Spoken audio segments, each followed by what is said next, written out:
Én úgy gondolom, hogy ez a küzdelem, amit ő folyamatosan folytat, ez az, ami őt erőssé teszi, és ez az, amiért ő meg fog gyógyulni. Azért választottam a Fuda központot, mert amikor az interneten elkezdtem rákeresni, hogy hol vannak azok a világon, azok a kórházak, ahol ezt a áttétes epiúti rákot sikeresen tudják gyógykezelni. Erre az intézményre sikerült rátalálnom, de az, ami fontos volt, hogy az intézménynek a vezetőjét, dr.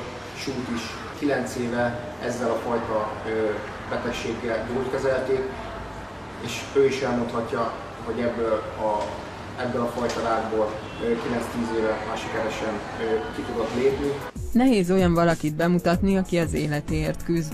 Pecsét István egy 29 éves dunajvárosi fiatalember, aki gyerekkora óta mindent megtesz a gyógyulásért.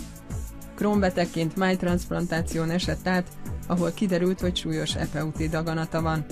Most a dél-kínai Fuda Center kórházban gyógyul első magyar betegként, újfajta daganatterápiákkal. Ha jól emlékszem, akkor tavaly ősszel kezdődött meg a keresés, miután itt Magyarországon 5-ször is lemondtak róla az orvosok, és elkezdett kutatni a Pisti Emeten, hogy milyen lehetőségek vannak. Kocsis Ádám most érkezett haza Dél-Kínából. Ő kísérte ki Istvánt a kórházba, miután szülővárosa, a környező városok, a Miskolci Egyetem és rengeteg jó szándékú ember összegyűjtötte a pénzt ennek megvalósításához. Segített a tolmácsolásban és mindenben, amiben Pistinek szüksége volt rá.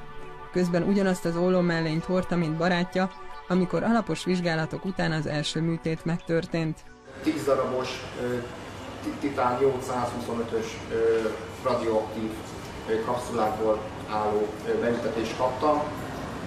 Ezek a kapszuláknak a mérete, egy darabnak a méretét úgy kell elképzelni, mint egy rotting ceruzának a vége. Ebből található itt a felső rekeszemnél 10 darab.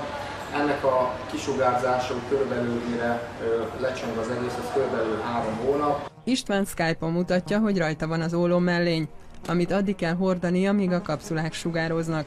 Ezek körbeveszik a daganatot és célzottan dolgoznak a szervezetében. Mellékhatásokat nem érez, sőt jobban érzi magát.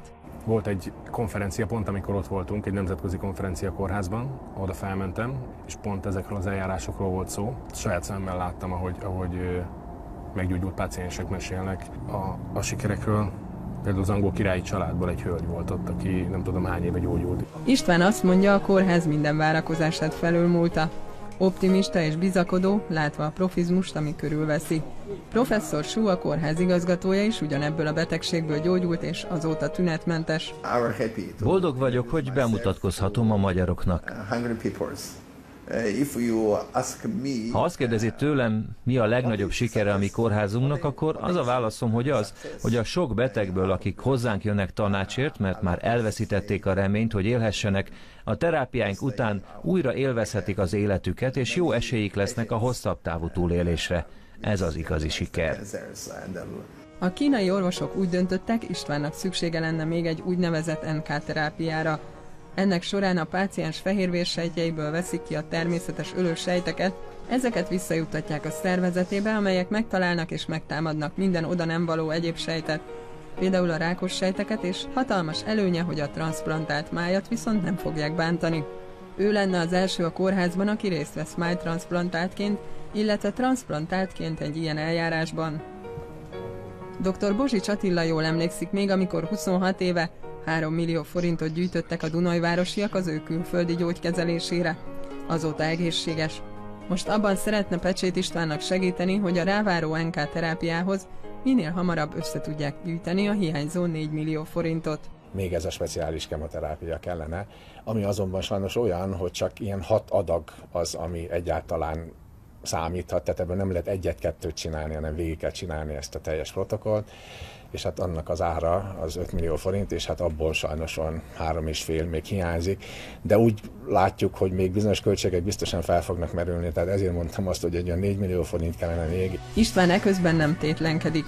Kint élő magyarokkal is felvette a kapcsolatot, akik segítenek neki tolmácsolni a vizitek alatt, és telefonos ügyeletben vannak, ha szüksége lenne bármire. Ha túl leszek rajta, akkor lehet, hogy ezt a 3 évet végig gondolom, amin keresztül mentem. És és lehet, hogy kiadom magamból ezt a sírást, és nem azért fogok sírni, mert gyenge vagyok, hanem azért fogok sírni, mert túl sokáig voltam erős,